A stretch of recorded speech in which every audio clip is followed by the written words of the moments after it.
Well, good morning. Good morning, ladies and gentlemen. I'm Morton Blackwell, president of the Leadership Institute, and it is my pleasure to welcome you to this, our February Wednesday Wake Up Club breakfast. We live in interesting times. This morning on Fox News, I watched a segment whereby it was explained that Vanderbilt University has told the Christian Legal Society that they have to accept as a member an avowed atheist. And when the students said that their rights of association were being challenged, the university replied, well, if you don't like it with him in the group, you can dissolve the group and start another group. Nuts.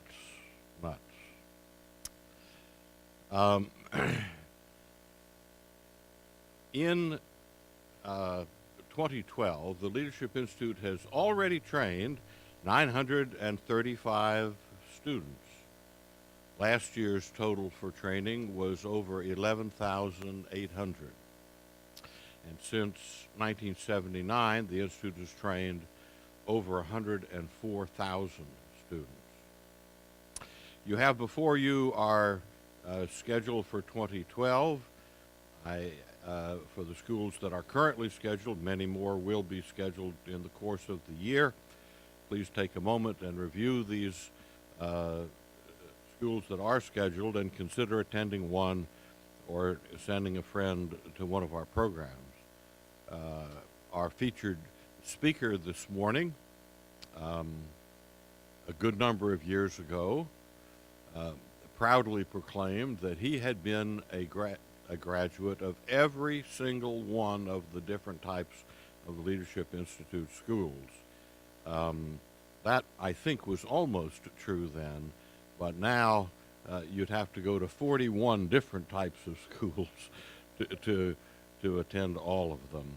And I'm very pleased that our speaker is here. He's a superb conservative and successful in politics, and you're going to love what he has to say.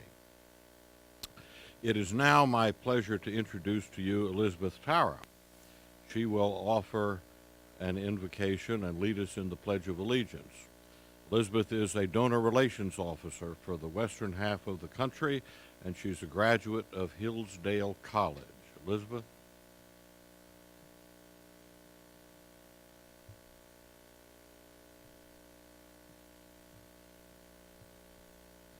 This is an excerpt from a prayer from Thomas Jefferson. Let's pray. Almighty God, who has given us this good land for our heritage, we humbly beseech you that we may always prove ourselves a people mindful of your favor and glad to do your will, that there may be justice and peace at home, and that through obedience to your law we may show forth your praise among the nations of the earth. In time of prosperity, fill our hearts with thankfulness, and in the day of trouble, suffer not our trust in you to fail. Amen.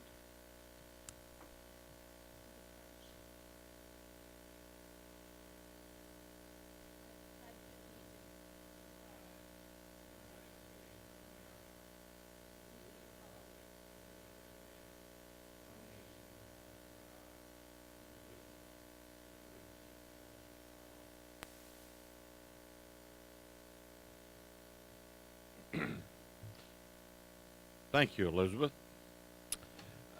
Now I present to you Brennan Ward. He's going to give a report on Leadership Institute's programs. Brennan is our grassroots coordinator and a graduate of the George Washington University's School of Political Management. He originates in New Hampshire, which contains and hosts the first in the nation primary. He grew up in a political family with 3 generations of state representatives. But you should know that in New Hampshire, they have 400 state representatives. So a high percentage of the people have served as state representatives, including 3 generations of Brennan's family. Brennan?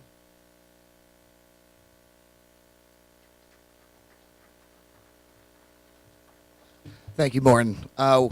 We like to joke that it's 1 state rep per family member in New Hampshire. Bitter infighting.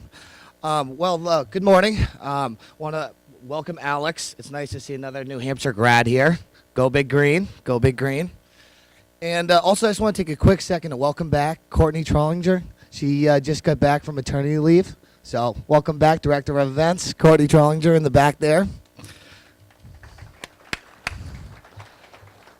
We're starting off this year really great in the grassroots department. Quick recap while I have the mic.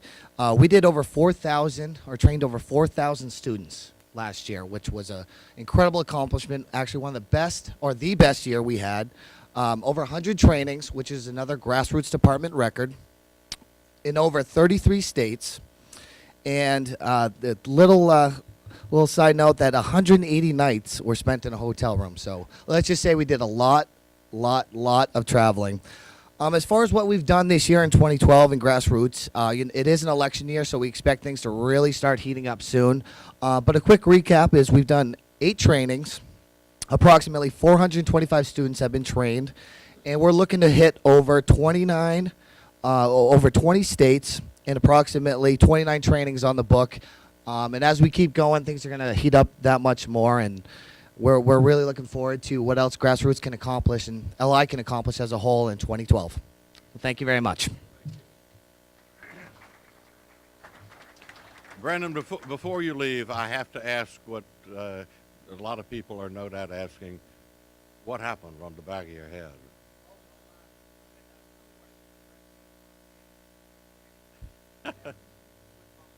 All right, good. Good. Terrific. And now, to introduce our featured speaker, I present to you our Vice President for Programs, David Fenner. You all know him. David?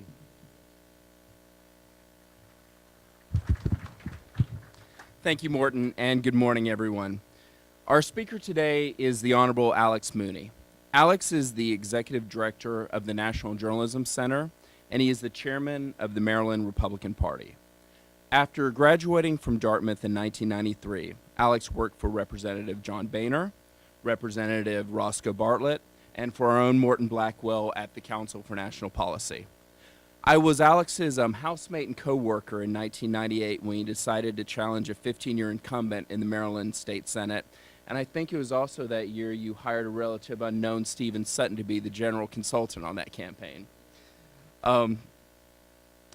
Using many of the techniques taught here at the Leadership Institute, Alex canvassed the district and ran a focused and effective grassroots campaign. In 1998, Alex was elected as the youngest and only Hispanic member of the Maryland State Senate, defeating a 15-year incumbent and a rhino and the minority leader in the state Senate that year as the youngest ever. Alex served in the Maryland State Senate from 1999 to 2010, receiving every possible award and accolade from conservative and taxpayer organizations. During this time, Alex also showed the good judgment to propose to and marry Dr. Grace Gonzalez, both a PhD and a neurosurgeon. So Alex did very well for himself. Those of you who frequent this breakfast will have heard Morton define a real conservative as someone who does more for conservative principles than they think absolutely necessary. In politics, Alex is a social conservative leader and a fiscal conservative leader in one of the most liberal states in the country. At the National Journalism Center, Alex mentors young conservatives struggling to build careers in the liberal-dominated field of journalism. Alex is a true conservative who has dedicated himself to doing everything possible to advance conservative principles. It is my pleasure to introduce this morning the Honorable Alex Mooney.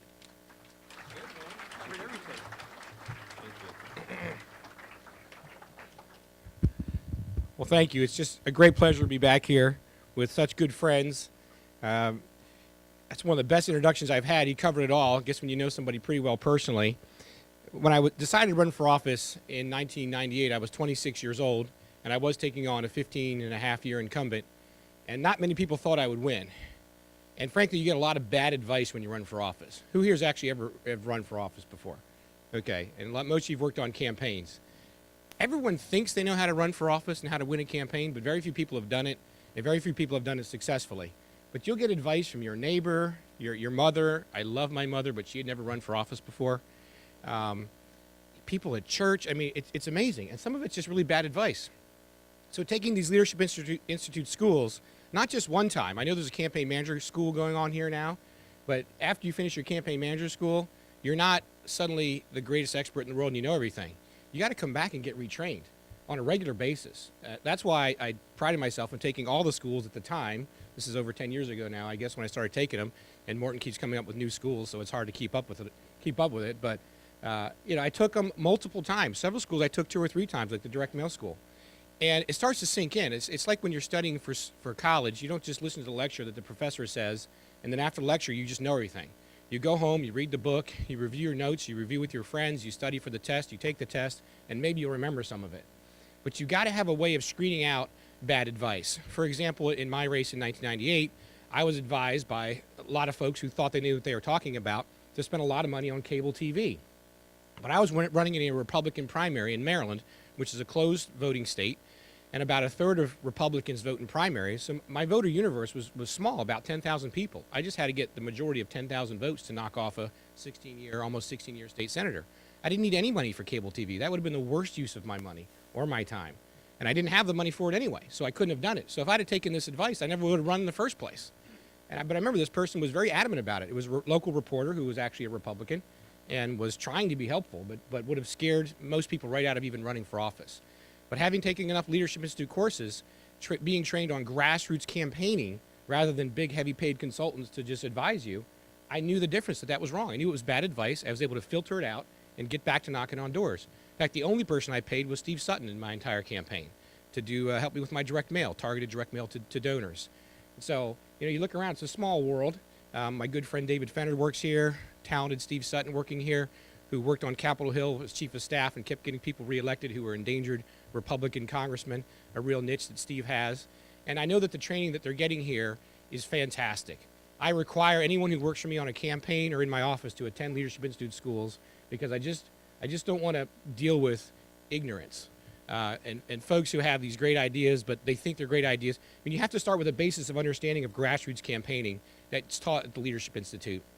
The value of knocking on a door, going after the Ronald Reagan model, frankly, where the candidate's job is to do the speeches, knock on the doors, raise the money, leave the details up to your staff. That's the type of things you'll learn here, and it's why I'm such a big believer in the Leadership Institute. Now, when I was 26 and I decided to run for office, it was kind of scary. I quit my job. I was actually working at the Council for National Policy for Morton at the time, and I burned my bridge behind me. I quit my job, and I just started knocking on doors. And people, why at a young age would you do that? Well, my mother, my last name is Mooney, which is the Irish side of my family. My mother is a Suarez. She's from Cuba. And when she was 21 years old, a tyrant named Fidel Castro came and took her country over. Promised all sorts of things like free elections, which never occurred. He just oppressed everybody. Threw my mom in jail just because she wasn't a communist like him. And she spent 7 weeks in jail and fled at the age of 21 to this country. And when I talk to youth groups, most folks in high school and even college, that's about that age, 21. And if you just imagine being uprooted from your country, thrown in another country with a different language, frankly, different social values, different religions, and, it's a scary thing. We all think in America that can never happen, but my mother lived it and experienced it. And many immigrants that come here today still experience that. I had a friend from Zimbabwe where Mugabe lost the election, and he said, well, what army is going to take it from me?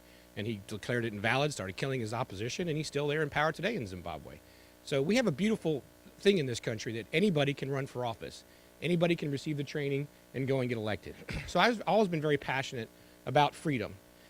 And so I decided even at a young age to go ahead and run for office. I was always encouraged by my feisty conservative father and my mother, and I was able to get elected back in 1998, and I served for 12 years. And frankly, now I'm sort of an independent operator. When Morton introduced me a couple years ago, he referred to me as an independent operator out there Because I was Senate slate chairman in 2006, and I've helped other people get elected in Maryland and other parts of the country. And I'm out there taking what I've learned here, put into practice, and I'm imparting it to other people, elected members of the Maryland House of Delegates. And I'm party chairman of the state of Maryland now, so I can take everything I've learned here and try and give good advice to folks running in the state of Maryland. And I go to national meetings and things too. So Morton has created not just what you're getting trained here, but people who go on to the next level and train other people. And they're all around the country. So I couldn't be a bigger believer in Leadership Institute. I do work for the National Journalism Center, which trains conservatives in media. And we have a 12-week program. Part of the conservative movement is to balance the politics, but also getting conservatives in the media so we get a fair shake from the media. It is rare to find a conservative reporter or even a reporter that will give you a, equal quote in the paper. I did find in Maryland, being one of the few vocal, outspoken conservative Republicans, that the press, even the liberal Baltimore Sun, was anxious for someone to take a counter position. Even half the Republicans in Maryland, there was 14 state senators when I was there, even half the Republicans would cower. They wouldn't want to say something that might offend the Democrat governor because they want to go to him for funding for something for their hometown or, have him sign one of their bills. It actually took me 5 years to get my first bill passed. The Democrat governor, Paris Glendening, would veto any bill that came to his desk of mine because I led the fight against his gun control bills, against his taxes, against his special rights type of bills, and he resented that. And he would try to punish people, so he vetoed all my bills, even good bills, that were for constituents that were not controversial, that passed unanimously. He'd veto them just to try and get back at me. So, I didn't let that. He shouldn't have done it, but I didn't let that make me cave in like he wanted to do. So I fought him for all those years, and the media would come to me, not that I was looking for it, but they would come to me just because if Governor Glendening or now Governor O'Malley says I've got this great idea to raise taxes, I was willing to attack that, to clearly say why that was a bad idea for families in Maryland, and to counter that proposal. So, the media, even the liberal media I found, would want, at least they understand you're supposed to get both points of view in their story. And so they would come to me and I would do it. So it's important that we have media that is fair and willing to do that. And now media is changing so quickly too. You have internet, now MarylandReporter.com is basically a conservative investigative journalism site that runs stories like the Washington Times only would run in the past. There's a real opportunity there. But I'm here to talk about politics, how I think conservative principles win in every state, some observations about what's going on nationally, and then some observations about specifically what's happening in Maryland. Before I get into criticisms of my own party, I always like to compliment things because it's easy to get down on what's happening. And you take George W. Bush, for example. I've had a lot of conversations where people will criticize things he's done, the bailouts and things, and I agree with those criticisms. But let's remember a couple of things. George Bush did cut taxes twice as president, and he gave us 2 Supreme Court justices who are fantastic. Alito and Roberts. And those justices have made a big difference in rulings that you've seen. So all that work we put in to get a conservative elected like George Bush, I think paid off in those decisions. Now, I don't agree with some of the things he did. I didn't agree with the bailouts he did. And then Obama got to office and decided to do like 10 times bigger bailouts. But we lost the moral principle of conservatism, of less government. Adam Smith here would have been upset because we don't take the government to bail us out. And when Bush did that, we sort of lost the moral argument. I remember being on a conference call. I was in the state Senate at the time, 2008, I guess it was. And it was one of the bailouts, I think, of the car industry. And the head of White House Affairs, who just replaced Karl Rove, had a conference call for Republican legislators around the country to understand what this proposal was going to do. So I hopped on the conference call. I had met the gentleman who was leading it for the White House. And he starts off his introductory remarks saying, well, we're Republicans. We believe in the free market. But now we have this situation, and we've got to balance the free market with what's going on here. And I thought, did you just say balance the free market with something? You don't balance the free market. What are you talking about? And then he opened it up for questions. And the first question was a Republican state senator in Ohio who said, hey, will some of that money be coming to my little part of Ohio over here near Akron?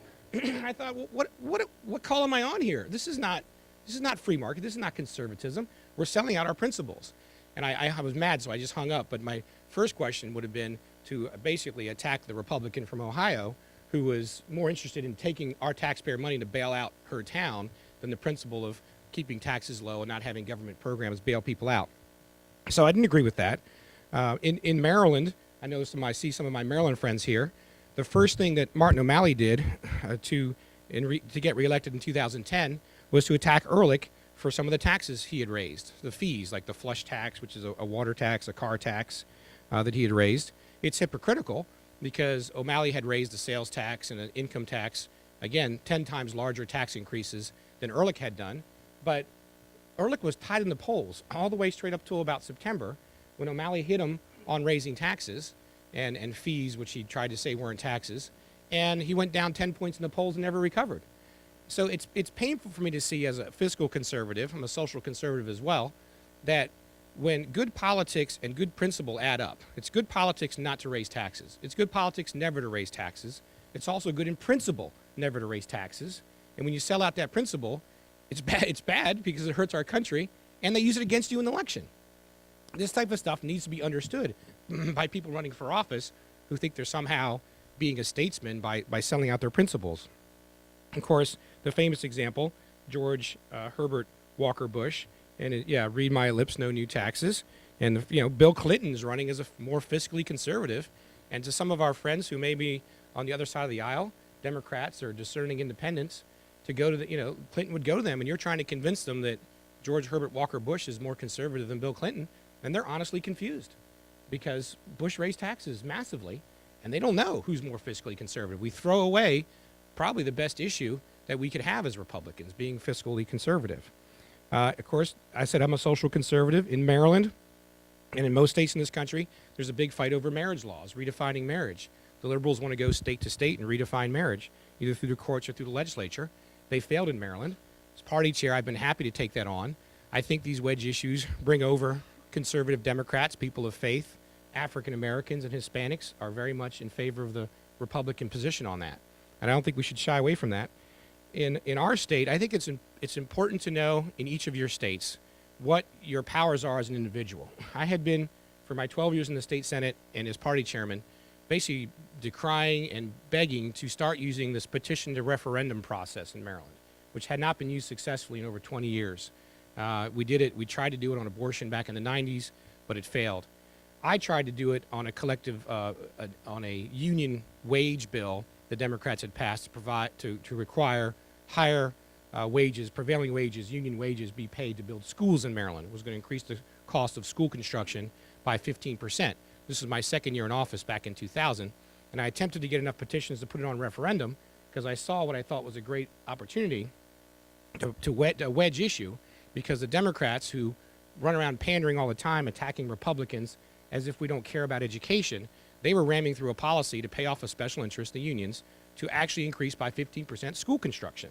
It was opposed by the liberal media. The Baltimore Sun, the Washington Post thought it was a bad idea. Education came higher in their ranking of importance than union special interests.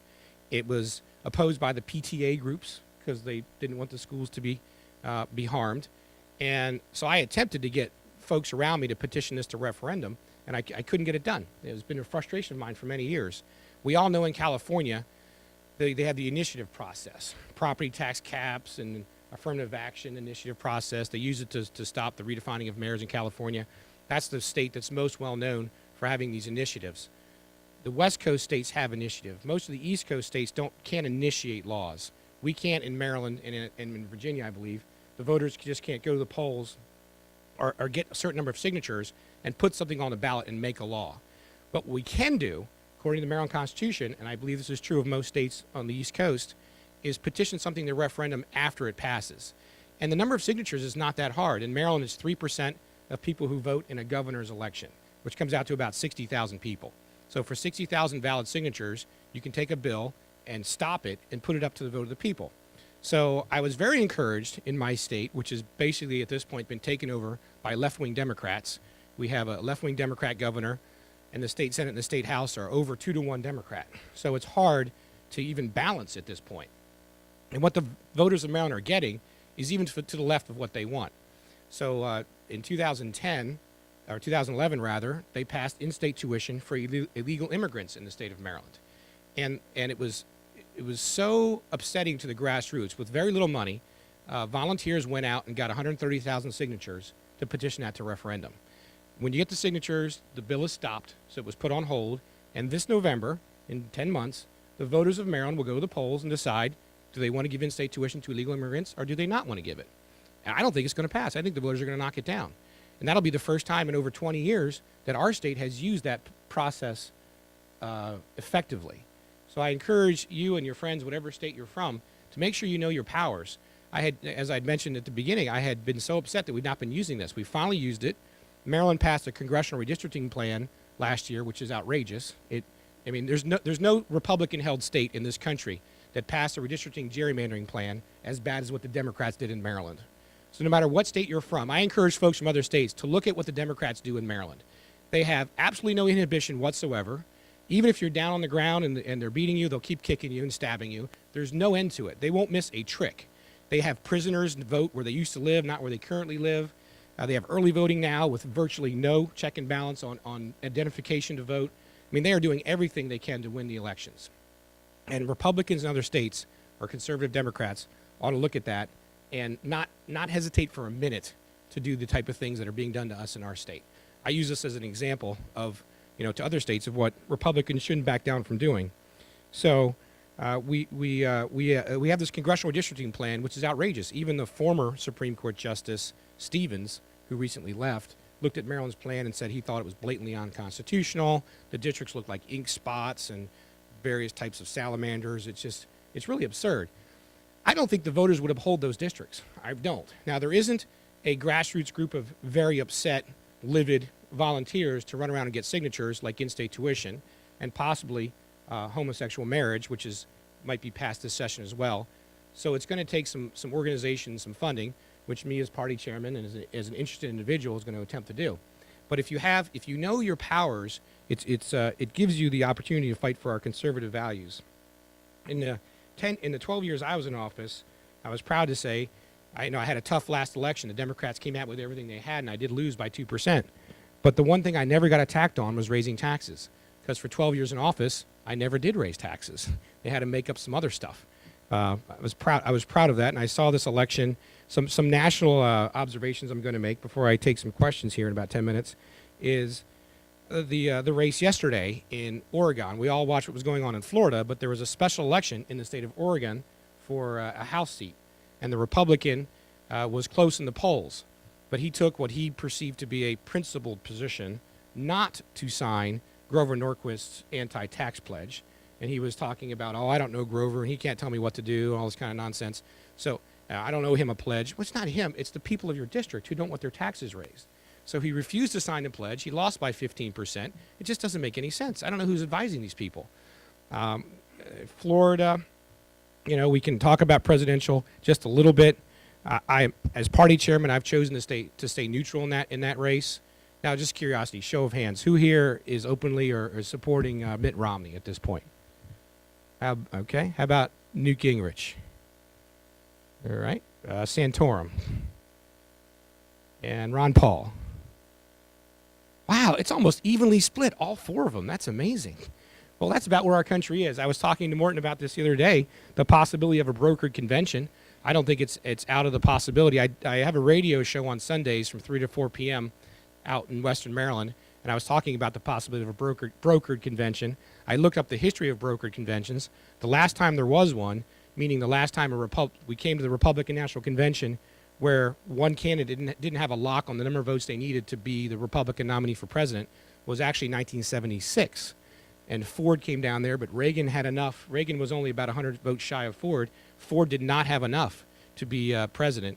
And at the last minute, apparently, from what this history site I read, Haley Barbour, who was a young operative at the time in Mississippi, got Mississippi to vote for Ford to end it, and that's how Ford got in. But when you arrived there was not Ford didn't have it locked up. Depending how Super Tuesday and how Newt Gingrich does and how Santorum and Ron Paul do in parts of votes that have split not winner-take-all systems, I think we could have a brokered convention, and it'd be kind of interesting if that happened. I will, in anticipation of the question, even though I'm officially neutral, I guess if I had a vote right now, I'd vote for Santorum. I'm not going to publicly endorse or anything like that. Everyone has their minuses in this, and we can't be pointing fingers, and it's easy to sit here and point to what someone did wrong.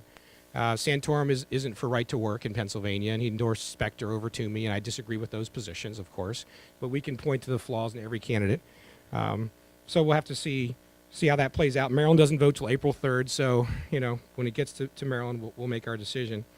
I will say I saw that for the Romney supporters, I saw that George Herbert Walker Bush endorsed Mitt Romney, and when asked why, he said he was upset with Gingrich because when he wanted to raise taxes, when George Herbert Walker Bush wanted to raise taxes, Newt Gingrich walked out of the meeting and went down to Capitol Hill and started fighting him against it.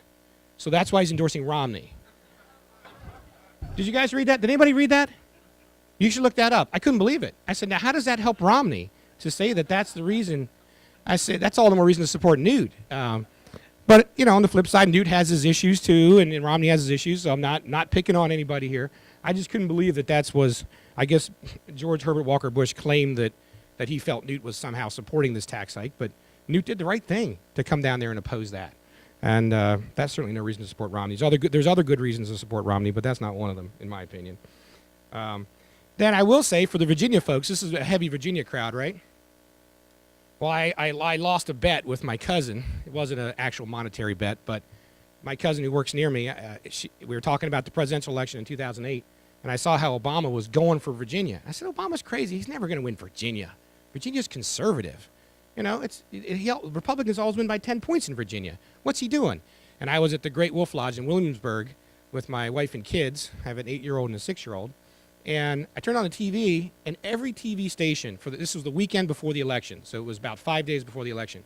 Every TV station had about 10 ads ripping McCain apart. Obama was way overspending him in Virginia. And then there'd be one little McCain ad trying to defend himself, and then 10 more ads. And it was just completely overwhelming. And I thought, that's pretty bad. A lot of maybe undecided or independent voters aren't going to be able to filter through this. And sure enough, Obama won Virginia by, 5 points or something, Obama won Virginia? And so at that time I saw my cousin, I had to say, I guess I got that wrong. I guess all that money and stuff can make a difference even in a state that should not be going for a liberal. So for you Virginians, that's obviously something you can correct this time. If Obama's even in play in Virginia this year, we're in trouble. I can't imagine he can win Virginia. He lost West Virginia. So the importance of money in politics at every level. I know, folks, you wouldn't be here. I'm preaching to the choir. You wouldn't be here if you didn't understand that, but it is important. So lastly, just Maryland. I guess I look at Wisconsin. If there was a shining star of what conservatives should be doing when they get in office, it's the state of Wisconsin. I mean, that guy, Governor Walker, he's a hero. I mean, he has stood up to everybody. Yeah, that's worth it. It's so wonderful to see a state do that, and I observe it. The state Senate went through craziness when all the Democrats fled the state, and of course the liberal media doesn't have a problem with that. But if Republicans fled the state, they'd be pillaring us for not doing our jobs. So it's totally biased in what you get there. But Governor Walker and his legislature, those state senators and those House members stood up. I mean, I saw half the Republicans in Maryland not stand up a lot of the time on taxes, on the budgets, all sorts of issues. But those people really stood up, and it's a great credit to Governor Walker, who showed the leadership that you should show. Kasich, did it in Ohio. The governor of Florida tried to do it in collective bargaining reform, and his own Republican committee killed the bill. So you couldn't get it done in Florida. What Walker did and it's just as heavily, if not more, it's more heavily Republican in Florida, but they didn't have the courage to take on the unions like Walker did. Walker did it. He won. The schools are still running just fine. In fact, they're running better than ever, and I think he'll be successfully reelected. And we saw the attacks he got for taking on the unions, but he did some other things too. For those of us that love the right to keep and bear arms, Governor Walker and his solid Republican legislature passed right to carry, which Wisconsin had not had previously. So now we're at 40 or 42 states in this country with right to carry. They passed a full school choice program. They used to have a very limited school choice program with caps and things. They took the caps off. They have a very thriving school choice program there now. They did redistricting in a very good way. I mean, they've done everything right in that state. Then you go back to Maryland, where I am. I guess some states are in between, but Maryland last year was ranked the dead last, 50th in job creation in the whole country. So Virginians are benefiting from that, frankly. Companies that want to come to the D.C. area, like Northrop Grumman, they take a look at Maryland, kind of laugh and sign off, and they come right to Virginia, a right-to-work state with less taxes and a very pro-business friendly environment. We were ranked, there was a study at George Mason University where they ranked a freedom index. This is a wonderful idea by this conservative professors to go state by state and rank how free you are. They looked at things like tax policy, right to work, even things that aren't talked about a lot anymore, but the right to wear a helmet when you ride a motorcycle or not, speed cameras, red light cameras, regulations, all these things. And Maryland, they ranked it in different types of freedoms. When it came to personal freedom, individual personal freedom, Maryland was dead last again. And again, coming from the child of an immigrant from a communist country, to see our state be last in personal freedoms is very upsetting. We cannot let this slip away little by little. We have folks overseas fighting and dying for our freedoms, and then liberals just want to throw them away in this country and in our state. We have cell phones while driving. We even have controversial things like they keep your DNA if you're arrested but never charged with a crime. They want to keep your DNA, have a massive database of everybody's DNA. Some of these things that just encroach on your personal freedoms. So, of course, we have Governor O'Malley. He's term limited.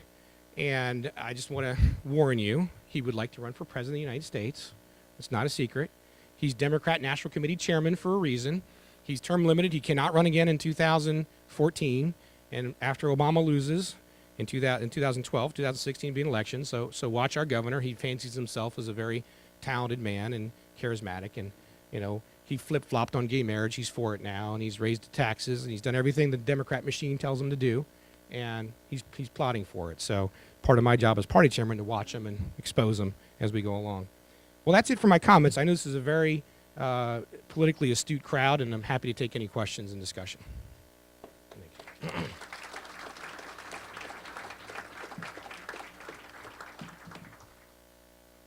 Yes.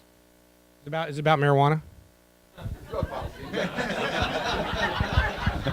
Thank you, Senator. We've actually had a conversation before on this. I'm glad you mentioned individual and personal freedom in Maryland being dead last. I'd like to read a pamphlet from the DEA, the Drug Enforcement Administration. Drugs are readily available to America's youth, unquote. Now that's after 40 years, the expenditure of $1 trillion tax dollars. My profession, I'm a retired street cop. We've tried really hard to make America drug-free. We have failed miserably. And it was my experience as a street cop that prohibition of marijuana and other drugs is a nanny-state liberal policy whereby the government threatens its citizens with punishment, backed up by government police, prosecutors, and prisons. We go into people's homes. We see Willie Nelson smoking in the back porch. We arrest him. We punish him, a criminal record, etc. Can you explain to me, and I know you support the policy, could you explain to me how the prohibition of marijuana is a conservative position? How is the prohibition of marijuana a conservative position? I guess if you took the Nancy Reagan just say no situation, that would look conservative. But I understand what you're saying. It's a very complicated issue. I know that you don't want to federalize the crime, have the states deal with it rather than the federal government. I could see the argument for that. I did not vote to legalize any of it when I was in office. But, I think it's sort of like other libertarian positions. I think people of good mind and good conscience can disagree on which and how many drugs to legalize and whether to not legalize them at all. I know Ed Meese has written a lot about the problems with drug addiction, and it's a gateway to larger drugs. That would be my concern. Yes. Hi, I'm Howie Lynn from the state party with Morton in Virginia here, but thank you for coming. Well, this is loud here. Okay, where's the speaker? Okay. Thanks you for coming this morning. 50th in the nation in job creation. That's just, could you enlighten us a little bit? Because, you think about jobs, it usually transcends politics to the degree that, Democrats usually favor job creation also. How can, Democrats get reelected over and again in Maryland with that kind of record on job creation? Yeah, they basically lie. They don't admit what they're doing, and people have to wake up to it. Everything that they do to create jobs is backwards. We had unemployment was a problem for many years, still is. And so what the liberals did in Maryland was to increase taxes, the unemployment tax on small businesses and medium-sized businesses, all businesses, to get more money into the unemployment fund to pay unemployment to people. But of course, if you run a restaurant or a small construction company and they increase your taxes by $20,000 or $50,000, you got to lay people off. So they actually increased unemployment with their solution to unemployment, increased unemployment. Same is true with raising minimum wage and all those special, inflated construction costs, taxes that they raised. They don't want to admit that their policies are causing the problems. And so they just actually, it's like Obama. They just want to do it more. If only we had more government, more taxes, and more programs, we could reduce unemployment. They think by having a bailout, for example, that they create a certain amount of jobs temporarily till the money runs out. And I guess the voters will listen to their rhetoric, their misrepresentation of Republican policies, attacks on Ehrlich were very unfair. They'll claim they do more for education, but again, it's a lie. They don't do more for education. They harm education. They don't believe in competition. The unions have complete run-of-the-mill in the state of Maryland. Even charter schools are hard to start up. Even other states, even Barack Obama's own policy. Barack Obama, Al Sharpton, and Newt Gingrich were doing their road show for education. I don't know if anybody remembered when they were on the road doing their road show, because they actually agreed on something. They agreed that charter schools, even in the public system, should have freedom to have teachers work different hours, weekends, carry a cell phone around, and make some reforms that were necessary that they did in Chicago that seemed to work in the public schools in Chicago. Maryland was the only state in the country that wouldn't do it. They would not tell the unions that teachers could work Saturdays. They just wouldn't do it, ever. And so you couldn't even have education reform in Maryland because the stranglehold of the unions is so great. There has to be some competition for a one-party rule, and they just won't admit it. Yeah, Pat. Another Marylander here. I was just going to add to what you said as far as the problem with Maryland is it's really run by Montgomery County, Prince George's County, and Baltimore. Montgomery County and Prince George's County are mostly high employment because of so many government workers.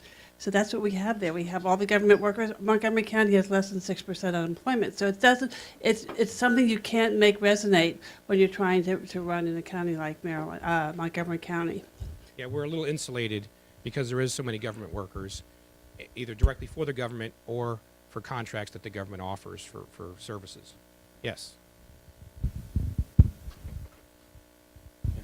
Mark here, and then we'll go back there. Mark Belansky from the infamous District 30B of Maryland, Hey, okay. former Alex Mooney supporter back in the days of 2006 and 2002. Thank you. Martin's leaving. It's true. You've been to all these schools, Alex. You're the state chairman. You're a young fella. I'm an old guy. We're going to see you run for governor, brother. A dream come true for me would be actually be a U.S. senator, but that's pretty, Bongino. Maryland's a tough state on numbers. There's no secret I'd love to run for Congress. I had an exploratory committee open, raised money in December for that, but Congressman Bartlett decided to stay in there and fight it out, so I'm supporting him at this point. And I think I would take it one step at a time. I think if God willing I could ever make it to the U.S. Congress, then I might consider something else, but I don't plan to run for governor, unfortunately. We have David Craig, county executive of Harford County, and Blaine Young, who's the president of Frederick County Commissioners, and others that I think will make good candidates for the Republican, but appreciate the encouragement. I'm going to go back over here. Good morning, sir. Thank you for coming to speak to us today. I want to say that it's not a question. I just want to make a statement that your voice is vital. I'm a former 30-year resident of Montgomery County, and at the beginning when you were speaking, I had to smile a little bit because you mentioned Governor Glendening. I served as a Prince George's County police officer under Glendening, and I understand what you're speaking about.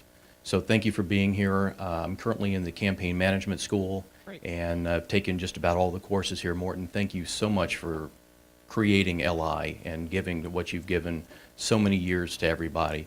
Sir, just thank you for being a vital voice. You're welcome. Thank you. Which over here? Okay, and we'll go back over there after. That's This is going to be a problem. Hi, Alex. Lola. Yeah, Lola Reinch. Okay. What I want to know is you mentioned the terrible voter fraud. And I happened to meet Ellen Sauerbrey and how I guess the election was clearly understood that it was stolen from her the first time she ran. And many states have this issue.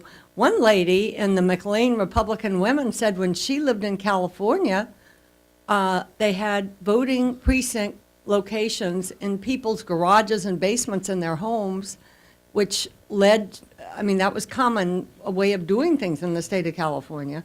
There's all kinds of things going on. So I would think there's some way to fight this, handle it, some logical way to work individually, and those of us can contact people we know in other states to, work on this thing. And could you bring us up to date as where we might be and how we're going to handle, even the voting ahead and the voting online and all this stuff? How do you know who it really is? Yeah, early voting. Thank you. Yeah, sure. Thank you. It's a good question. Yeah, early voting, the whole idea of not voting on Election Day has been a problem. Actually, I forgot to mention, Wisconsin also passed voter ID before you vote. You actually have to show your ID. So I think the New Hampshire legislature passed that. The Democrat governor vetoed it. I thought there was enough to override the veto, but apparently not. So it starts with policies, one showing ID, which Maryland has made those laws much more lax. You don't really have to show ID in Maryland. There's provisional voting, and then, for a candidate, you just want to win by so much you don't have it happen. If you win by enough, then it's hard for them to steal it.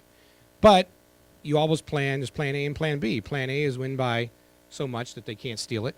Plan B is you have a team of lawyers. I think Bush had 10,000 lawyers ready to go to Ohio in 2004. I mean, on standby, immediate deployment. And then he won Ohio by enough that Kerry didn't challenge it, and it was over. But, in Maryland, we had lawyers everywhere ready for this last election with Governor Ehrlich. So, unfortunately, you need a lot of lawyers to be there. Train poll workers. Every state party does this. Our party does it. We train poll workers.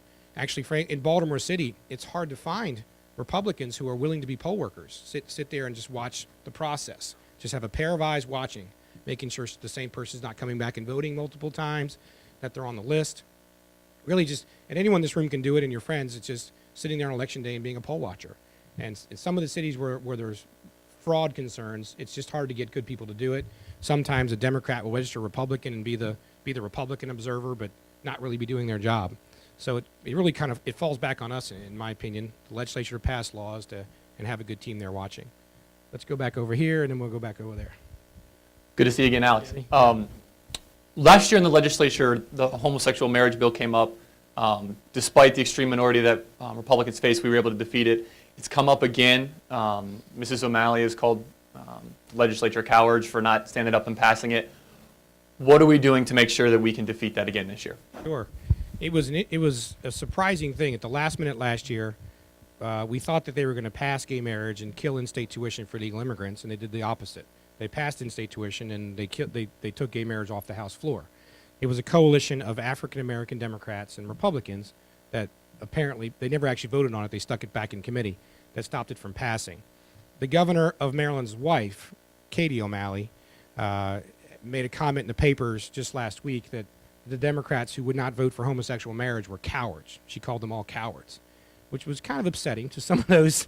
One guy, Walker, delegate named Walker, who played professional football for the Patriots, very large, strong man, and a religious man who voted against gay marriage, didn't take too kindly to being called a coward by anybody.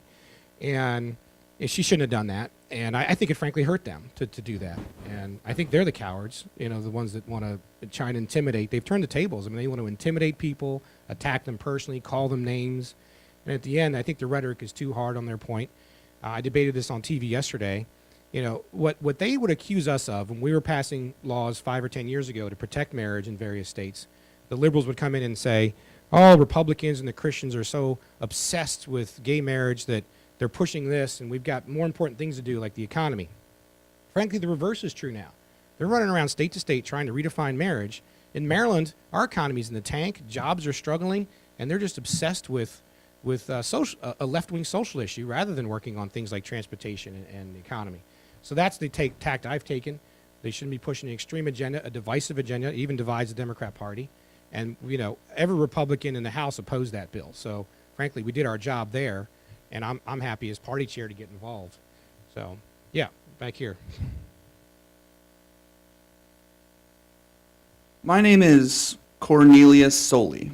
I am currently unemployed and living in a homeless shelter. And you obviously have a very impressive record, and you're a very interesting and dynamic speaker. When we're done here, we can all go home and pat ourselves on the back for having accomplished something great. My question is, can you recommend some medication or drug or Kool-Aid that I could have that will help me believe that either party has the solution, has the policy solution that will solve the world's problems? Well, I think we'll have to work together to solve it. Yeah, sure.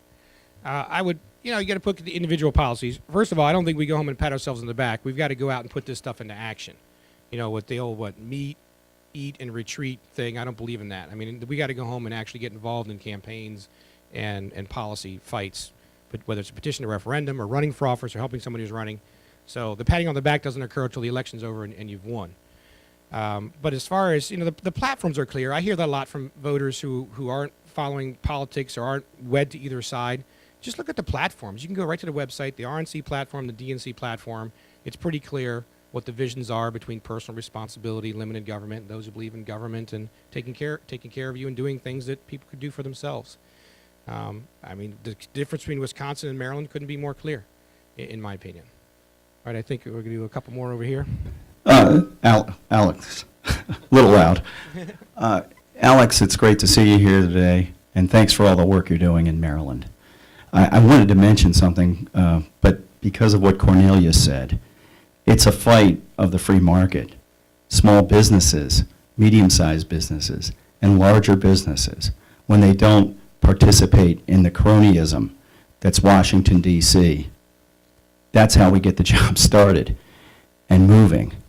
But you don't do it by hiring 4,600 state, federal, and local employees and in turn kill all of the employment in the private sector and then have the state's paper of record, the Sun paper, say that we have a reduction in unemployment in Maryland, and yet they're not doing anything in Maryland to create jobs in the private sector, but just putting it harder and harder and putting the onus on the private sector, where, as an example, the unemployment insurance rate has multiplied times 10 for all businesses actually. People are jobs are imploding in Maryland.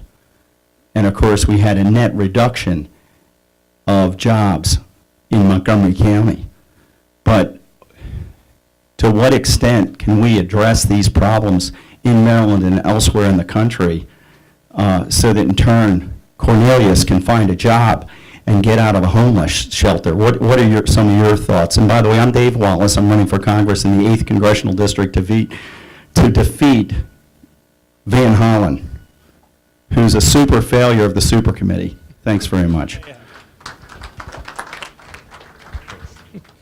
Well, good men got to run for office like you and appreciate what you're doing, and we got to get behind them because the visions, the policies implemented, as you pointed out, the policies they push actually increase unemployment and increase the problem. We just have to reverse that and win the elections to do so. I don't know if we have enough time for a couple more. There was somebody over here. Okay. Hello, I'm Mike Hines, a conservative from here in Arlington County. We've all heard the debate about whether this caustic primary process that we're in ultimately strengthens the Republican nominee or ultimately weakens the Republican nominee. Where do you come out on that based on what we have now? The costly primary and the fact that they're debating and attacking each other and things like that. Yeah, that's a very interesting. I've debated that a lot. I talked about it on my radio show last week. I first want to point out they had this 4 years ago.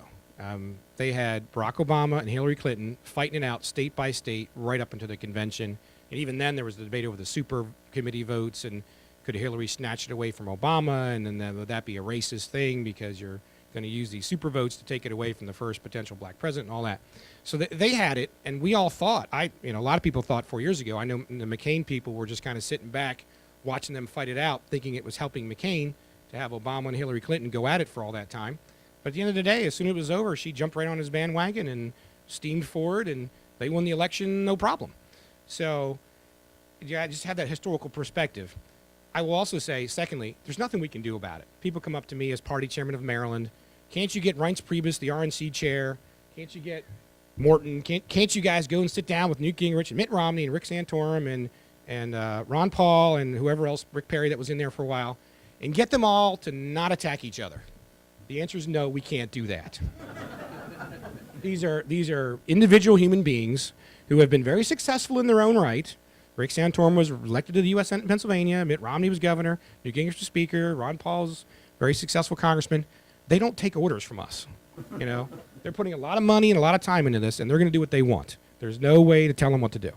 But there's politics in it. Newt tried in Iowa to say, I'm staying positive. I'm not going to attack. I'm not going to fall into this stuff, while he's getting blasted by Romney and others. And that didn't work for him. So he switched and started attacking back. And, I actually don't have a problem in campaigns with pointing out other people's flaws. When I ran, I did it. Every time I've run, I've done it. The Republican I ran against had raised taxes a bunch of times, had voted for partial birth abortion. He's not going to run around saying, hey, vote for me, Republican, for Senate, because I'm for partial birth abortion and I'm for higher taxes. He's not going to say it. I have to say that so people know. And so you have people attacking Romney on health care and other things. And, I think the process is just going to have to play out. And the strongest person in the end, that's what primaries are for. The strongest person will end up snatching it and have been battle tested. I mean, Herman Cain was there doing fine. And then, down he went in flames. And, I'd rather have that happen in a primary than in a general election. Right. So let's air it out. It's like a family. In the family, you fight in the family. But when you leave the house, nobody attacks the family, right? Only I can, only my wife's allowed to attack me, right? If anybody else attacks, well, even if it's the same attack, the wife stands and fights. So my hope is, does it hurt us? I don't know if it hurts us, probably a little bit. But my hope is as soon as the primary is over, they'll all come right together and then steam forward to beat Obama. So I don't spend much time trying to worry about it. Okay. Well, I know that we have here in the room a lot of people who are Leadership Institute donors. And I think that it probably passed through your head as it passed through my head during Alex's presentation that what you are supporting is extraordinarily worthwhile, and how wonderful it would be if we had in every community in America people who shared the philosophy that Alex Mooney has and were as serious about learning how to win and putting that learning into practice. And so I want to special sing out to the leadership donors, because you're what makes it possible for us to work and help people like Alex. And Alex came wearing an Adam Smith tie, but it is our practice at the breakfast to give each speaker an Adam Smith tie, and I don't know which one it is, and we will have a look. It's the new one. It's the silver one, our newest model, which you get. Thank you so much, Alex. My best to your family.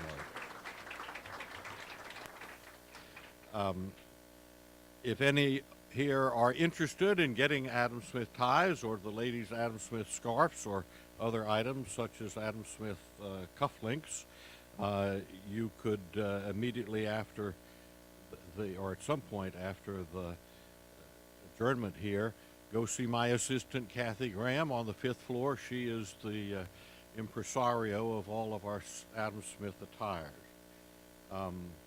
I invite you to join us on Wednesday, March 7th. Our Wednesday Wake Up Club breakfast speaker will be Ohio Congressman Jim Jordan, truly outstanding chairman of the House Republican Study Committee.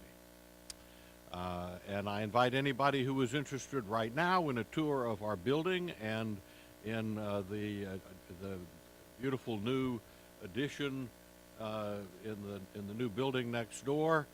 You should meet Trey McKenzie. Trey, where are you? Okay, you want to come up here right now and meet with him, and Trey will be happy to give you a first-class tour of our entire facilities. Thank you all for coming.